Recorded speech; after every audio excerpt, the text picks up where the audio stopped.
झाड़ और झाड़ियों से हो जिनकी पहचान, उन सभी झारखंड वासियों को मेरा प्रणाम। नमस्कार दोस्तों, स्वागत है आपका झारखंड के चहेते न्यूज चैनल झार न्यूज में। झारखंड के हर छोटे बड़े तथा महत्वपूर्ण जानकारी सबसे पहले प्राप्त करने के लिए चैनल के साथ बने रहें। चैनल को सब्सक्राइब करें और वीडियो पसंद आने पर वीडियो को ज़रूर लाइक करें, जिससे हमें और भी जानकारियाँ आप तक पहुँचाने में प्रेरणा मिले।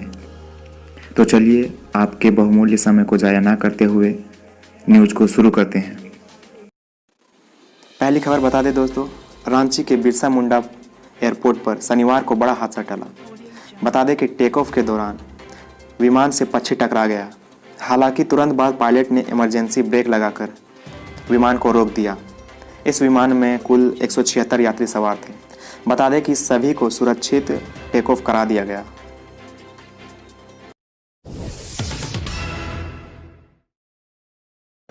अगली खबर बता दें दोस्तों, झारखंड में अनलॉक 3 का 8वां दिन। राज्य में 3 और कोरोना संक्रमितों की मौत। रिम्स में 1 और टीएमसीएच में 2 मरीजों ने तोड़ा दम।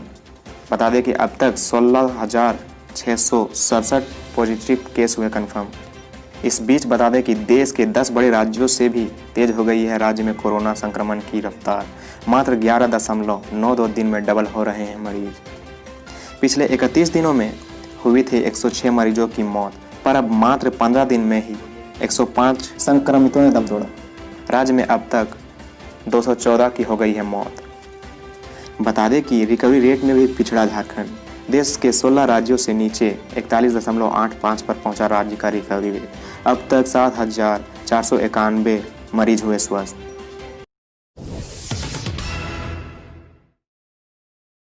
अगली खबर बता दें दोस्तों, कोरोना के कहर के बीच खुशियों की किलकारी। कोविड-19 पॉजिटिव एक महिला ने बच्चे को जन्म दिया, दोनों स्वस्थ। बता दें कि बोकारो सदर अस्पताल में चंदन कियारी की कोरोना पॉजिटिव महिला ने नॉर्मल डिलीवरी से एक बच्चे को जन्म दिया। बता दें कि शुक्रवार को भी सदर अस्पताल में पहली बार कोरोना संक्रमित महिला ने सिजेरियन से बच्चे को जन्म दिया था।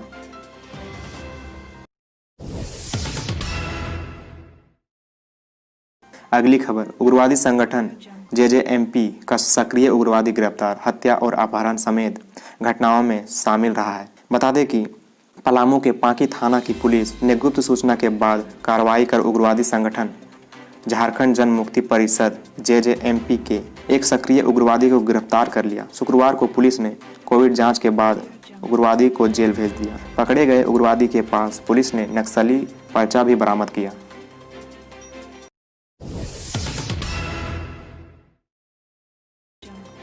अगली खबर, लेवी वसूली को लेकर माओवादी और टीपीसी के बीच घमासान होने की आशंका।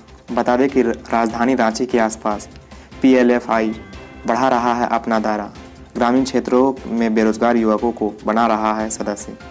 बता दें कि पुलिस के अभियान और कोरोना महामारी की वजह से नक्सली आर्थिक रूप से कमजोर हो गए हैं, पर लॉकडाउन से उपजी परिस्थिति के बाद राज्य के अलग अलग हिस्सों में भाकपा, माओवादी सहित अन्य नक्सली संगठन सक्रिय हुए हैं।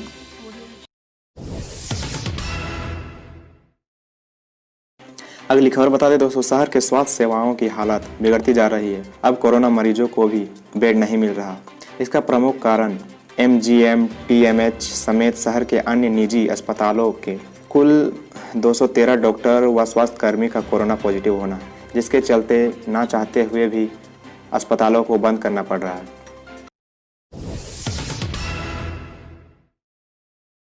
अगली खबर, डीजीपी ने एसएसपी का आदेश किया खारिज, क्वारंटाइन का समय भी माना जाएगा ड्यूटी।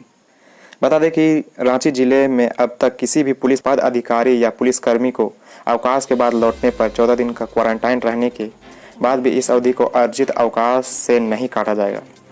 एसएसपी सुरेंद्र झा के इस आदेश को डीजीपी ने खारिज करते हुए 7 अगस्त को नया आदेश जारी किया। इसमें कहा कि अगर कोई पुलिस पद अधिकारी या कर्मी अवकाश स्वीकृति कराकर जाता है और आने पर उसे 14 दिन क्वारंटाइन रहना पड़ता है, तो इस अवधि को भी उनके कर्तव्य पर रहना ही माना जाएगा।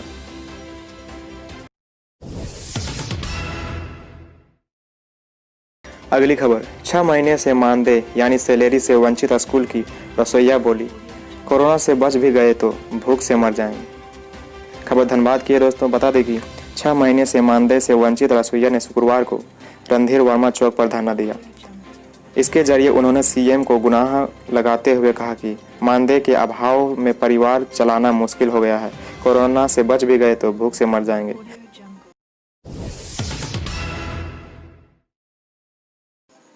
अगली खबर बता दें दोस्तों, कोरोना से स्वस्थ हो चुके व्यक्ति के प्लाज्मा से संक्रमित मरीजों के इलाज की तैयारी। खबर धनबाद की है। कोविड-19 अस्पताल में जल्द ही प्लाज्मा थेरेपी से इलाज संभव हो पाएगा। उपायुक्त उमाशंकर सिंह ने शुक्रवार को समाहरणालय सभागार में स्वास्थ्य विभाग के अधिकारियों बैठक में प्लाज्मा थेरेपी से उपचार व्यवस्था को लेकर शुरू करने के लिए civil surgeon doctor Gopal Das, PMCH के प्रभारी डॉक्टर शैलेश कुमार तथा अन्य चिकित्सा विशेषज्ञों के साथ विचार विमर्श किया गया। उन्होंने कहा कि जिले में कोरोना संक्रमण बढ़ते रफ्तार को देखते हुए यह जरूरी है कि जांच के साथ समुचित इलाज की व्यवस्था सुनिश्चित की जाए।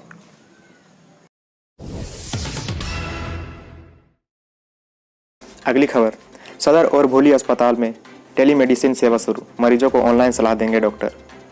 बता दें कि सदर अस्पताल और भोली अस्पताल में शुक्रवार से टेलीमेडिसिन सेवा शुरू की गई है। डीसी उमाशंकर सिंह ने बताया कि शीघ्र ही अन्य अस्पतालों में भी यह सेवा शुरू हो जाएगी। टेलीमेडिसिन सेवा शुरू होने के बाद डीसी ने टेलीकॉन्फ्रेंसिंग से मरीजों से बात की, उनका हाल चाल जाना, अस्पताल की व्यवस्था के संबंध में जानकारी ली। उन्होंने मरीज के मनोबल को बढ़ाया और शीघ्र ही स्वस्थ होने की कामना की। अगली खबर, कोरोना वैक्सीन को लेकर एक्शन में है सरकार, खरीद से टीकाकरण तक के लिए टास्क फोर्स। बता दें कि कोरोना के खिलाफ सबसे कारगर हथियार माने जा रहे वैक्सीन को हासिल करने और लोगों तक इसे पहुंचाने की तैयारी सरकार ने वैक्सीन की पहचान, खरीद, वितरण और टीकाकरण के लिए एक टास्क फोर्स का गठन किया है, जिसमें सभी संबंधित मंत्रालय और संस्थानों के प्रतिनिधियों को शामिल किया गया है। यह कदम सरकार ने ऐसे समय पर उठाया है जब कुछ 6 वैक्सीन या तो फेज 3 में है या फिर फेज 2-3 के संयुक्त ट्रायल से गुजर रहे हैं।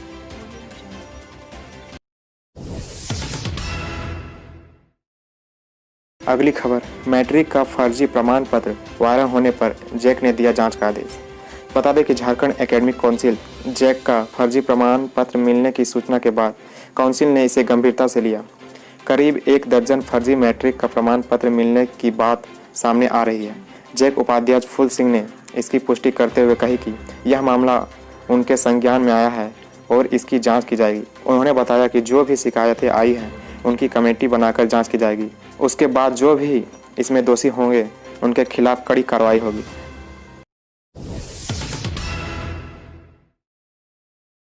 अगली खबर, यूपीएससी का रांची दौरा दोबारा से टला। बता दें कि संघ लोक सेवा आयोग की टीम का आगामी 13 अगस्त का प्रस्तावित रांची दौरा टल गया है। इस टीम को राज्य प्रशासनिक सेवा से भारतीय प्रशासनिक सेवा में 15 अधिकारियों की प्रोन्नति के लिए साक्षात्कार लेने आना था। कोरोना काल में इस साक्षात्कार के कारण संघ लोक सेवा आयोग का दौरा दूसरी बार टला है। इससे पहले 23 मार्च को होने वाला साक्षात्कार भी कोरोना के कारण टल गया था।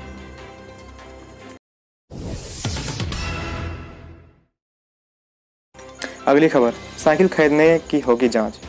बता दें कि 8वीं के छात्र छात्राओं को पिछले वर्ष यानी सत्र 2019 से लेकर 2020 में दी गई साइकिल की राशि के बाद उन्होंने साइकिल खरीदी या नहीं, इसकी जांच होगी। अनुसूचित जनजाति, अनुसूचित जाति, अल्पसंख्यक और पिछड़ा वर्ग कल्याण विभाग ने इसके लिए जिलों के उपायुक्त यानी डिप्टी कमिश्नर को जांच के आदेश दिए हैं। जिलों में उपायुक्त और उप विकास उपायुक्त की अध्यक्षता में कमेटी बनेगी।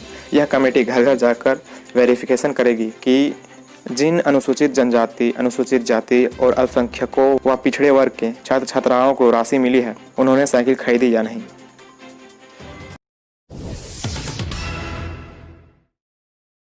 अगली खबर, ट्रेड यूनियन 9 को भारत बचाओ दिवस मनाएंगे। बता दें कि प्रदेश की सभी ट्रेड यूनियन आगामी 9 अगस्त को भारत बचाओ दिवस मनाएंगे। शुक्रवार को भाकपा माले कार्यालय में हुई ट्रेड यूनियन नेताओं की बैठक में यह फैसला लिया गया कि 9 अगस्त के मौके पर ट्रेड यूनियन की ओर से कमर्शियल माइनिंग के खिलाफ राज्य भर में प्रदर्शन किया जाएगा।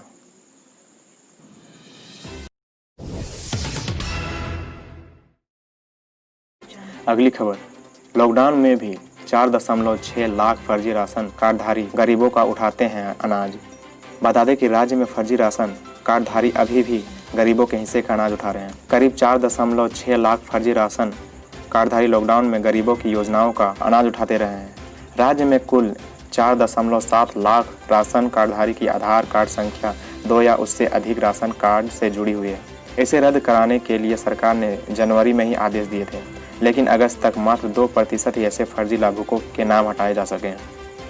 विभागीय सूत्रों के अनुसार अभी तक अगर काम सही तरीके से किया जाता तो लगभग 75% तक फर्जी कार्डधारियों के नाम हटाए जा सकते थे। मालूम हो कि राज्य में 2.64 करोड़ आबादी को जन वितरण प्रणाली से राशन उपलब्ध कराया जाता है। इसमें से 4.7 लाख लाभुक का आधार डुप्लीकेट था।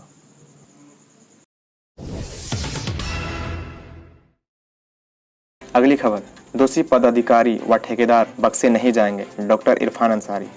बता दें कि जामताड़ा विधायक सह झारखंड विधानसभा के पुस्तकालय विकास समिति के सभापति डॉक्टर इरफान अंसारी, विधायक पूर्णिमा नीरज सिंह, उमाशंकर अकेला और राजेश कच्छप ने नए झारखंड विधानसभा के लाइब्रेरी का निरीक्षण किया। झारखंड विधानसभा के नए भवन का सीलिंग धंस जाने से एक बड़ा हादसा होने से टल गया। सभापति डॉक्टर इरफान अंसारी विभाग के पदाधिकारियों और संवेदक पर जमकर भड़ गए। बता दें कि उन्होंने कहा कि लॉकडाउन के कारण विधानसभा सुचारू रूप से नहीं चल रहा था, वरना एक बड़ा हादसा होने से कोई नहीं रोक सकता था।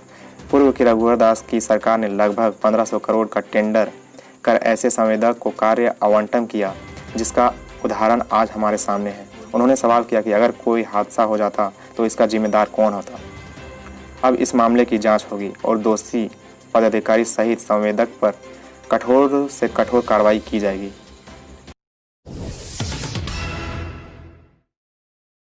अगली खबर है दोस्तों, होम क्वारंटाइन का उल्लंघन करने वाले 36 लोगों पर दर्ज होगी एफआईआर। बता दें कि रांची में दूसरे राज्य से आने के बाद होम क्वारंटाइन का उल्लंघन करने वाले 36 लोगों के खिलाफ प्राथमिकी दर्ज की गई है। शुक्रवार को प्रशासन की जांच में ये लोग अपने घरों में नहीं पाए गए। इसके बाद एडीएम अखिल सिन्हा ने अरगोड्डा और नामकुम के इंस्टेंट कमांडर को सभी के खिलाफ एफआईआर दर्ज करने का आदेश दिया। बता दें कि इस कोरोना काल में पहली बार एक दिन में 36 लोगों के खिलाफ एफआईआर दर्ज कराने का आदेश दिया गया है। अगली खबर है दोस्तों, प्लाज्मा डोनेशन के लिए शिविर लगाया जाएगा। बता दें कि रांची में प्लाज्मा डोनेशन के लिए स्वास्थ्य शिविर लगाया जाएगा, ताकि स्वस्थ हुए मरीजों के प्लाज्मा से जरूरत पड़ने पर गंभीर मरीजों का इलाज किया जा सके। इसका निर्णय शुक्रवार को डिप्टी कमिश्नर छवि रंजन की अध्यक्षता में जिला स्वास्थ्य समिति की बैठक में लिया गया। उपायुक्त ने सिविल सर्जन वीवी प्रसाद को सदर अस्पताल व रिम्स में स्वास्थ्य शिविर आयोजित कर प्लाज्मा डोनेशन कराने के लिए कहा।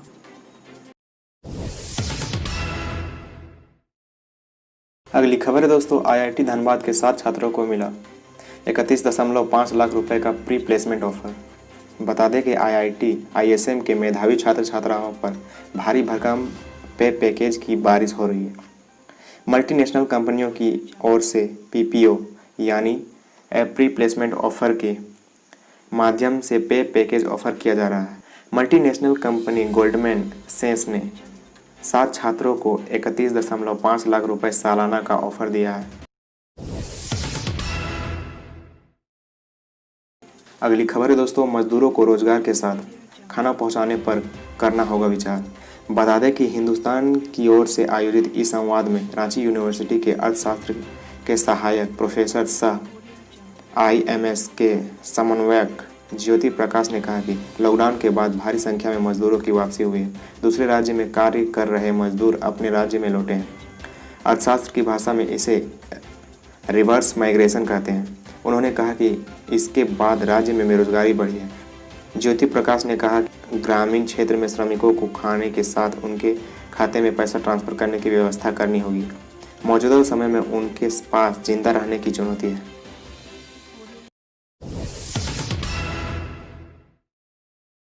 राज्य में रोजगार मेला लगाकर दिया जाएगा रोजगार, सत्यानंद भोक्ता।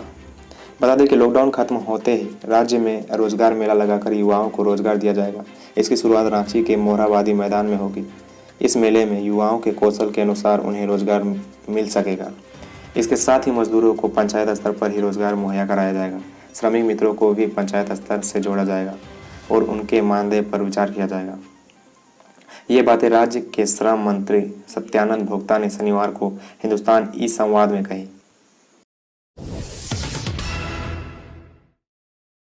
अगली खबर बता दें दोस्तों, स्वतंत्रता दिवस पर बच्चे नहीं आ पाएंगे स्कूल, सिर्फ शिक्षक रहेंगे झंडोत्तोलन में।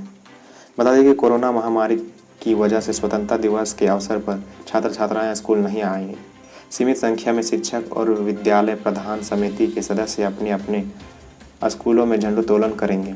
शिक्षक झंडोत्तोलन की तस्वीर और वीडियो तैयार कर उसे DG7 के व्हाट्सएप ग्रुप में बच्चों को उपलब्ध कराएंगे। सोशल डिस्टेंसिंग के आधार पर स्वतंत्रता दिवस मनाने की गाइडलाइन तैयार किए गए हैं।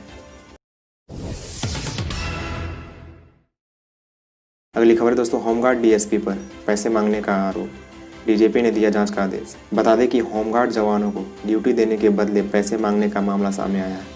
बोकारो जिले के एक होमगार्ड जवान ने वहां के होमगार्ड DSP पर ड्यूटी देने के बदले पैसे मांगने का आरोप लगाया था। ट्विटर पर इस मामले में शिकायत मिलने के बाद DGP MV राव ने पूरे मामले को काफ़ी गंभीरता से लिया।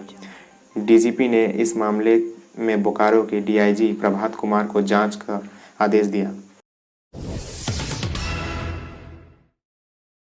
दोस्तों, पशु चिकित्सकों की मानसिक बैठक संपन्न। बता दें कि नव पदस्थापित जिला पशुपालन पदाधिकारी डॉक्टर न्यूटन तिर्की की अध्यक्षता में शुक्रवार को जिले में पदस्थापित पशु चिकित्सकों की मानसिक बैठक संपन्न हुई, जिसमें सभी पशु चिकित्सकों को सरकार द्वारा दिए गए लक्ष्य को पूर्ण करने का निर्देश दिया गया। केंद्र सरकार द्वारा 1 अगस्त से प्रारंभ राष्ट्रीय कृत्रिम गर्भाधान कार्यक्रम 2020 के विशेष अनुश्रवण एवं लंबित योजना को पूर्ण करने का निर्देश दिया गया है।